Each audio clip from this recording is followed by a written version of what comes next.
이 수업에서는 다케시마라고 불러야 합니다. 여기 영국의 한 유명한 대학에서 말도 안 되는 폭행 사건이 벌어졌다고 하는데요. 과연 무슨 일이 있었을까요? 안녕하세요. 저는 옥스포드 대학교에서 국제관계학을 공부하고 있는 소피아입니다. 제가 지금부터 들려드릴 이야기는 한 작은 섬을 둘러싼 논쟁에서 시작되어 저와 제 친구들의 인생을 바꿔놓은 놀라운 여정에 관한 것입니다. 저는 영국 출신이지만 어렸을 때부터 동아시아 문화에 깊은 관심을 가지고 있었어요. 특히 일본 애니메이션과 음식을 좋아했죠. 그래서 옥스포드에 와서도 동아시아학 수업을 몇 개 듣고 있었습니다. 모든 것은 지난 학기 동아시아의 영토 분쟁 수업에서 시작되었어요. 수업을 맡은 야마구치 교수님은 일본 출신으로 동아시아 역사에 정통하신 분이었습니다. 첫 수업부터 야마구치 교수님은 독도 문제를 다루셨는데 그의 주장은 놀랍게도 매우 편향적이었어요. 야마구치 교수님의 고지식함은 수업 중 더욱 두드러졌습니다. 한 번은 한 학생이 독도에 대한 한국의 입장을 설명하는 발표를 준비했는데 교수님은 그 학생의 발표를 중간에 끊어버렸어요. 잠깐만요.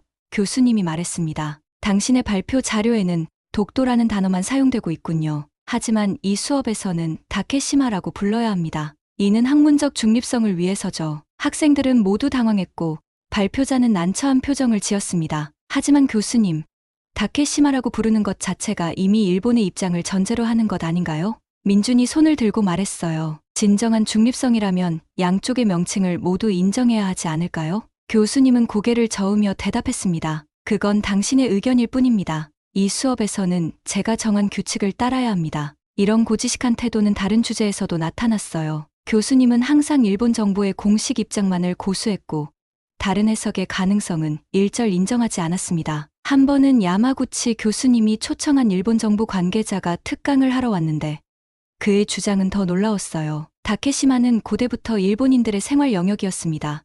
그 관계자가 말했어요. 우리는 그곳에서 물개를 사냥하고 해초를 채취하며 살아왔죠. 심지어 그곳에 신사도 지었답니다. 기가 막히고 말도 안 되는 억지 주장이었어요. 학생들 사이에서 웃음소리가 들렸지만 그는 아랑곳하지 않고 계속 말을 이어갔습니다. 게다가 우리는 다케시마에 특별한 감정적 유대감을 가지고 있습니다. 일본 전통 시가인 와카에도 다케시마가 등장하니까요. 다케시마는 역사적으로나 국제법적으로 일본의 고유 영토입니다. 한국은 이를 불법 점거하고 있을 뿐이죠. 한국이 국제사법재판소 제소를 거부하는 것만 봐도 자신들 주장에 확신이 없다는 걸 알 수 있습니다. 교실은 순식간에 긴장감으로 가득 찼어요. 일본 유학생들은 고개를 끄덕이며 동의의 뜻을 보였고 다른 학생들은 약간 혼란스러운 표정이었죠. 그때 제 옆자리에 앉아있던 한국 유학생 민준이 손을 들었어요. 질문이 있습니다. 그 와카가 정확히 언제 쓰여진 건가요? 그리고 그 시에 나오는 섬이 정말 독도라는 증거는 무엇인가요? 옆에 계신 교수님은 당황한 기색을 보이더니 곧 태연하게 대답했습니다. 그건 중요하지 않습니다. 중요한 건 일본 국민들의 마음속에 다케시마가 자리 잡고 있다는 거죠. 이런 억지 주장은 계속되었습니다. 그들은 심지어 독도의 지질학적 특성이 일본 오키 제도와 비슷하다는 점을 들어 독도가 일본 영토라고 주장하기도 했어요. 민준의 목소리는 차분했지만 그의 눈빛은 강한 의지를 담고 말했어요. 교수님, 1900년 대한제국 칙령 제41호에 대해 어떻게 생각하십니까? 이 칙령은 독도를 한국 영토로 명시하고 있습니다. 야마구치 교수님의 표정이 살짝 굳어졌어요. 그건 단순한 선언에 불과합니다. 국제법적 효력이 없죠. 민주는 물러서지 않았어요. 그렇다면 1877년 일본 메이지 정부의 태정관 지령은 어떻게 설명하시겠습니까? 여기서 일본 정부는 독도가 일본과 관계없다고 명시했습니다. 교실은 순식간에 술렁이기 시작했어요. 야마구치 교수님은 점점 더 곤란해 보였고 일본 학생들은 불편한 기색이 역력했죠. 그때 일본 유학생 켄타가 끼어들었어요. 그건 오래된 문서일 뿐이야. 현대 국제법에 따르면 일본의 영유권이 명확해. 민주는 고개를 저으며 말했어요. 국제법을 말씀하셨으니 말씀드리자면 1910년 한일강제병합 이전에 이미 독도는 한국 영토였습니다. 일제강점기에 이루어진 편입은 불법적인 행위였죠. 논쟁은 점점 더 격렬해졌어요. 야마구치 교수님은 진정시키려 했지만 이미 교실은 통제불능 상태였죠. 결국 교수님은 이렇게 말했어요. 오늘 수업은 여기까지 하겠습니다. 다음 시간에 이 주제를 더 자세히 다루도록 하죠. 수업이 끝난 후 저는 민준에게 다가갔어요. 대단했어. 어떻게 그렇게 많이 알고 있니? 민준은 쓴웃음을 지었어요. 우리에겐 당연한 역사야. 하지만 여기서는 아무도 관심을 갖지 않더라고. 그날 이후로 수업 분위기는 완전히 바뀌었어요. 학생들은 두 진영으로 나뉘어 치열한 토론을 벌였고 야마구치 교수님은 점점 더 방어적인 태도를 보였죠. 며칠 후 충격적인 일이 벌어졌어요. 민준이 캠퍼스에서 폭행을 당한 것이었어요. 범인은 잡히지 않았지만 모두가 이 사건이 독도 논쟁과 관련이 있다고 생각했죠. 저는 민준을 병원에 문병 갔어요. 다행히 큰 부상은 아니었지만 민준의 표정은 무거웠어요. 괜찮아? 제가 조심스럽게 물었어요. 민준은 고개를 끄덕였어요. 응, 별거 아니야. 하지만 이런 식으로 진실이 묻히는 건 참을 수 없어. 그 말을 듣고 저는 결심했어요. 내가 도와줄게. 우리 함께 진실을 밝혀보자. 그렇게 우리의 독도 프로젝트가 시작되었어요. 우리는 도서관에서 밤을 새워가며 역사 자료를 찾아보았고 전문가들과 인터뷰도 했죠. 점점 더 많은 증거들이 쌓여갔어요. 한 달 후, 우리는 대학신문에 독도에 관한 특별 기사를 실었어요. 역사적 사실과 법적 근거를 상세히 설명한 이 기사는 캠퍼스에 큰 반향을 일으켰죠. 야마구치 교수님은 우리를 교수실로 불렀어요. 그의 표정은 엄중했지만 어딘가 흔들리는 듯했어요. 자네들 기사를 읽어봤네. 교수님이 말했어요. 내용이 꽤 충실해. 하지만 자네들이 편향되어 있다고 생각하지 않나? 교수님, 우리는 단순히 사실을 제시했을 뿐입니다. 만약 이게 편향되어 보인다면 그건 지금까지 얼마나 한쪽으로 치우친 정보만 접해왔는지를 보여주는 것 아닐까요? 야마구치 교수님은 한동안 말이 없었어요. 그리고 마침내 입을 열었죠. 알겠네. 다음 주 수업에서 자네들이 발표할 기회를 주지. 양측의 주장을 공정하게 들어보는 것도 좋겠군. 그 수업은 옥스포드 역사에 남을 만한 것이었어요. 민준과 제가 준비한 프레젠테이션은 완벽했죠. 우리는 고지도, 역사 문서, 국제법 조항들을 하나하나 제시하며 독도가 한국 영토임을 논리적으로 설명했어요. 발표가 끝나자 교실은 침묵에 빠졌어요. 그리고 갑자기 박수 소리가 터져 나왔죠. 심지어 일본 학생들 중 일부도 박수를 치고 있었어요. 야마구치 교수님은 한동안 말씀이 없으셨어요. 그리고 마침내 이렇게 말씀하셨죠. 오늘 발표는 매우 인상적이었습니다. 나도 많은 것을 배웠네요. 앞으로는 이 문제에 대해 더 균형 잡힌 시각으로 접근해야겠어요. 그날 이후 캠퍼스의 분위기가 완전히 바뀌었어요. 많은 학생들이 우리에게 독도에 대해 더 알고 싶다고 했고, 심지어 한국 문화에 대해서도 관심을 보이기 시작했죠. 그러던 어느 날, 민준이 놀라운 제안을 했어요. 우리 한국에 가보는 게 어때? 독도도 가보고, 한국의 역사와 문화도 직접 체험해 볼 수 있잖아. 처음엔 농담인 줄 알았는데, 점점 더 많은 친구들이 이 아이디어에 흥미를 보였어요. 결국 우리는 10명의 팀을 꾸려 한국 여행을 계획하게 되었죠. 2주 후, 우리는 인천국제공항에 도착했어요. 공항에 발을 딛는 순간부터 우리는 놀라움의 연속이었죠. 와, 이게 정말 공항이야? 마치 미래에 온 것 같아. 제 친구 에밀리가 감탄했어요. 정말이지 인천공항은 우리가 본 어떤 공항과도 달랐어요. 깔끔하고 효율적인 시스템, 최첨단 기술, 그리고 친절한 직원들, 모든 것이 완벽해 보였죠. 우리는 서울로 향하는 공항철도에 탑승했어요. 기차가 부드럽게 출발하자 모두가 놀란 표정을 지었죠. 이 속도가 믿기지 않아. 켄타가 말했어요. 일본의 신칸센보다 더 빠르고 편안한 것 같아. 서울에 도착한 우리는 더 큰 충격에 빠졌어요. 번화가의 거대한 LED 스크린들, 어디서나 사용 가능한 초고속 와이파이, 그리고 편의점에서조차 사용할 수 있는 최첨단 결제 시스템까지. 우리의 첫날은 정말 잊을 수 없는 경험의 연속이었어요. 명동거리를 걷다가 우연히 K-팝 아이돌 그룹의 게릴라 공연을 보게 되었죠. 수많은 팬들이 모여들어 열광적인 분위기를 만들어냈고, 우리도 모르는 사이에 그 열기에 휩싸여 함께 춤을 추고 노래를 따라 부르고 있었어요. 와, 이건 정말 미쳤어. 에밀리가 소리쳤어요. 마치 뮤직비디오 속에 들어온 것 같아. 켄타도 놀란 표정이었어요. 일본에서도 이런 게릴라 공연을 본 적이 있지만 이 정도로 열정적인 건 처음이야. 그날 밤, 우리는 한강공원에서 치맥 파티를 열었어요. 민준이 주문한 치킨이 도착하자마자 모두가 감탄사를 내뱉었죠. 이게 바로 그 유명한 한국 치킨이구나. 냄새부터 다르네. 첫 입을 베어 물자마자 우리는 모두 침묵에 빠졌어요. 그리고 동시에 탄성을 질렀죠. 이건 완전 다른 차원이야. 켄타가 감동한 목소리로 말했어요. 우리나라 치킨과는 비교도 안 돼. 다음 날, 우리는 DMZ 투어에 참가했어요. 분단의 현장을 직접 눈으로 보면서 우리는 한국의 아픈 역사를 실감할 수 있었죠. 특히 제3당구를 방문했을 때는 모두가 숙연해졌어요. 상상도 할 수 없어. 에밀리가 작은 목소리로 말했어요. 이렇게 가까이 있으면서도 만날 수 없다니. 민준의 표정이 어두워졌어요. 그래.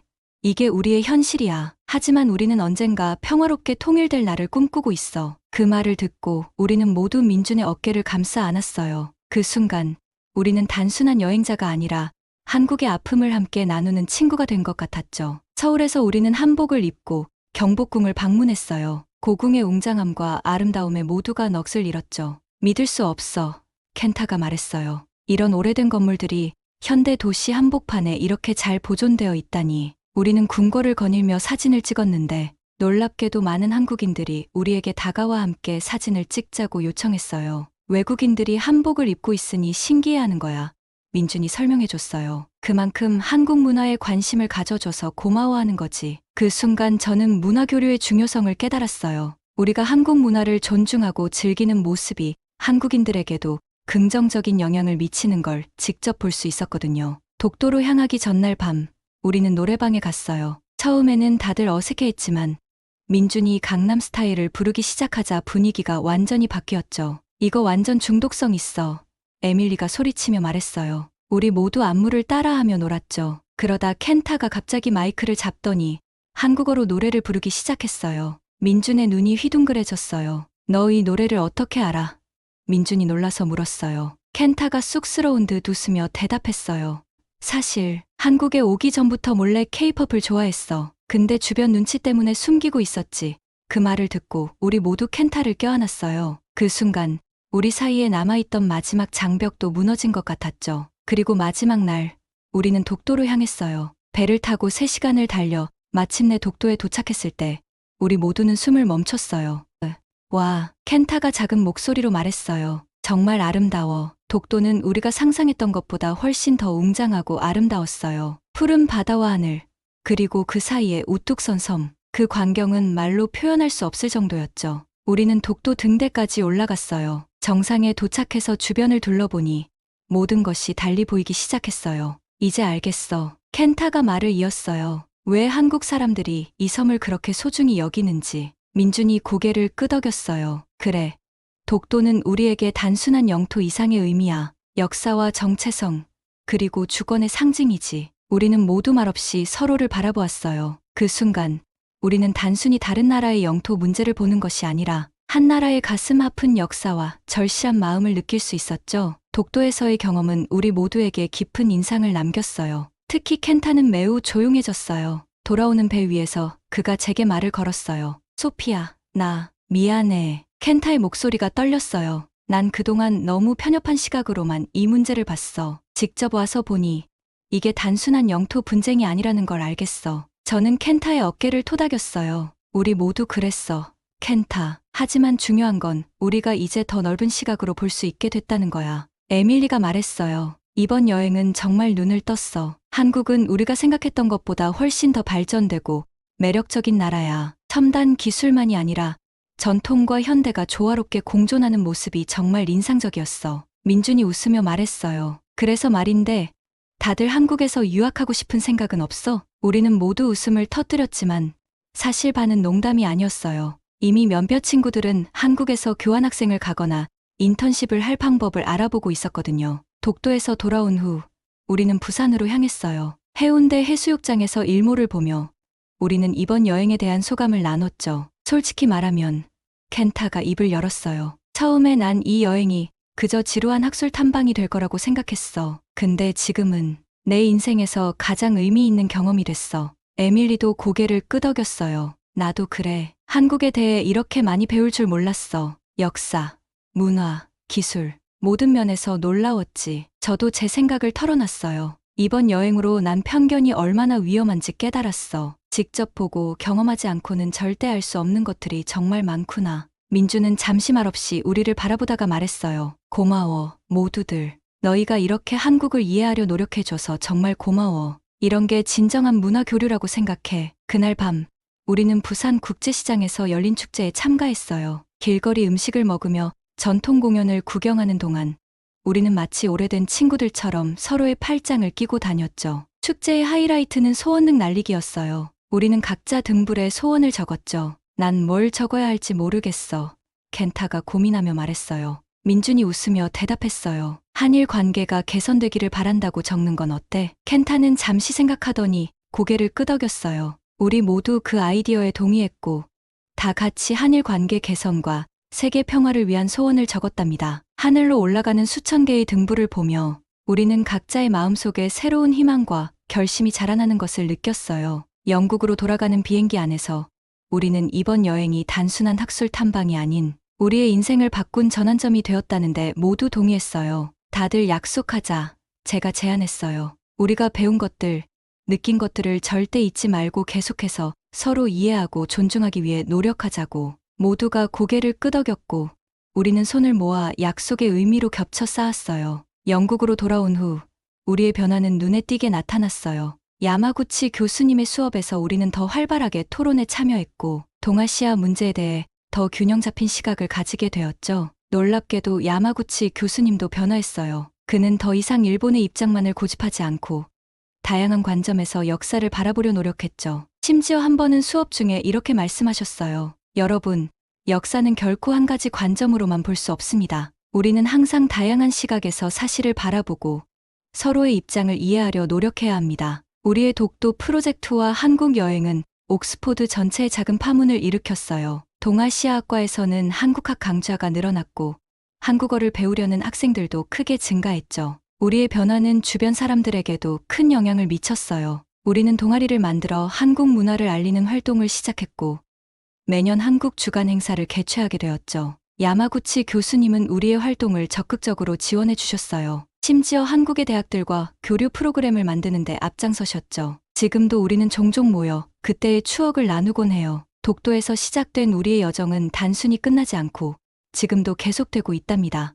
우리는 각자의 위치에서 한국과 일본, 나아가 전 세계의 평화와 이해를 위해 노력하고 있어요. 켄타는 졸업 후 한국에서 일자리를 찾아 떠났고서 한일교류재단에서 일하게 되었어요. 에밀리는 한국학을 전공으로 서울대학교로 교환학생을 가기로 했어요. 저는 영국 외무부에서 일하게 되었는데 주로 한국과 일본 관련 업무를 맡고 있죠. 민준은 한국 외교부에 입부해서 국제관계 개선을 위해 힘쓰고 있답니다. 민준과 저는 여전히 가깝게 지내고 있어요. 우리는 종종 그때의 추억을 떠올리며 웃곤 해요. 작은 섬을 둘러싼 논쟁에서 시작된 우리의 여정이 이렇게 우리 모두의 인생을 바꿔놓을 줄은 그 누구도 예상하지 못했으니까요. 이제 저는 매년 한 번씩 한국을 방문해요. 서울의 번화가를 걸을 때마다 첨단 기술에 둘러싸여 있으면서도 고궁의 고즈넉함을 느낄 수 있는 이 도시의 매력에 빠져들곤 해요. 그리고 가끔 맑은 날에는 독도행 배를 타요. 그 섬에 발을 디딜 때마다 역사의 무게와 함께 희망찬 미래를 느낄 수 있거든요.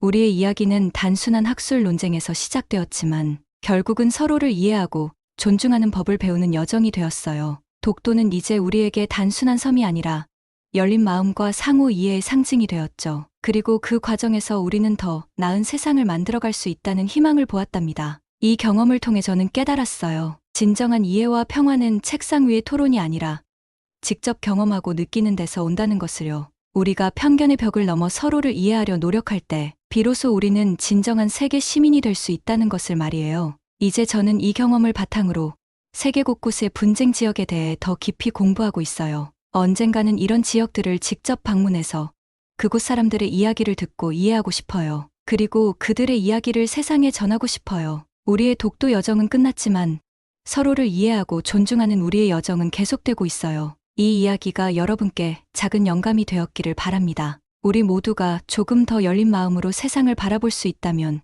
이 세상은 분명 더 나은 곳이 될 거예요. 이상은 영국에서 소식을 전한 소피아의 사연이었습니다. 오늘의 사연이 마음에 드셨다면 구독과 좋아요를 눌러주세요. 감동튜브의 지수였습니다. 감사합니다.